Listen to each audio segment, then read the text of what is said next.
And a very good evening, everybody. I'm John Cole. Tonight, a visit with a heavyweight wrestler from Watford City who last year won a state title and this past Saturday won the WDA title.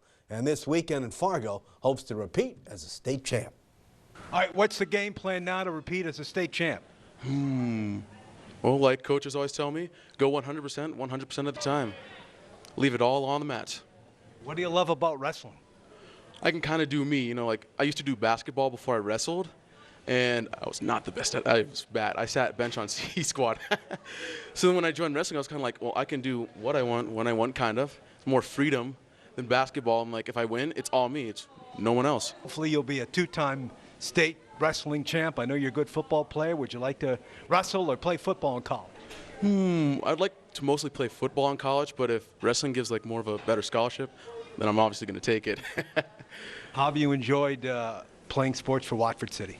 I've enjoyed it. I mean, obviously it's had its ups and downs. We don't win as much, but when we do win, it's big and it's crazy. Like, the entire town will talk about it, and I love it. Like, the community is amazing, especially when a team wins. Watford City's had a lot of great state champion wrestlers. You got to be proud to join that group, right? Yeah, I am very proud to join that group, especially in a long time since we haven't won a state champ in a long time. It's just me. All right, I've interviewed a lot of Watford City state champion wrestlers over the year. Glad to add him, this likable young man, to the list. Go get him. All right, basketball, Coyotes coming off a nice win over Mandan last weekend at home, on the road tonight at Dickinson, hoping to keep things rolling. Coyote Gals will play the early game.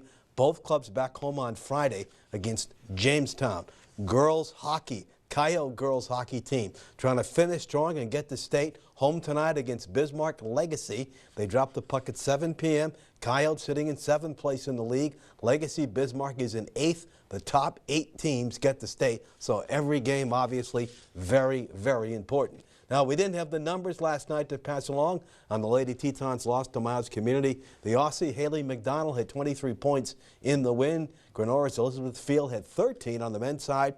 A 67-59 setback to the Pioneers. Abby Adedu, 27 points. He's been coming on. Thursday, both look to get back to winning ways against Dawson at home. And on Sunday afternoon, always a good basketball twin bill when the Science Cats come to town. Women's contest, 1 p.m. The men to be followed at 3 p.m.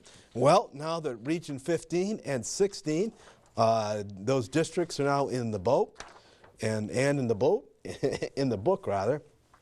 Region 8 will begin on Monday, and that's very, very good over at Terry Olson Court. Kenmare Bowbells in Trenton. Bob Turcotte with a young club, but they've been very successful, that's for sure. Newtown and Stanley, 4:30 p.m. Partial and Powers Lake, BC at 6 p.m. and then Tioga and Mandaree at 7:30 p.m. Softball from over the weekend. Lake Region and the Lady Tetons battled in the bubble in Minot. Lake Region picked up the 5-4 win. Miles Community beat the Lady Tetons 9-zip. On Sunday, Science got the Lady Tetons 11-1. Dawson beat the Tetons 14-3. On Friday, they will hit the road for Adams State and Colorado.